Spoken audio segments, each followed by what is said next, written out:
Hello guys, welcome to Pronouncist, your pronunciation guide. Today we will learn how to pronounce the word shown on the screen, aspersion. First, let's hear its American pronunciation. Aspersion. Aspersion.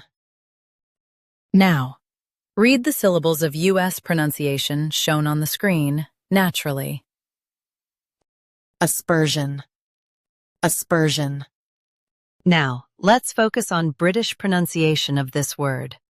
Aspersion. Aspersion. Now, read the syllables of British pronunciation shown on the screen naturally.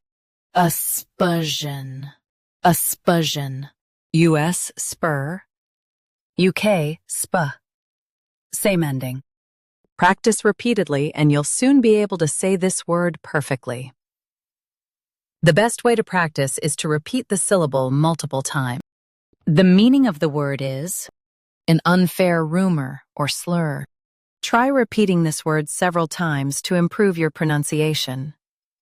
We post daily videos on useful and commonly mispronounced words to help you speak clearly and confidently. Like this video and subscribe to Pronouncist for more pronunciation guides. Thanks for watching us.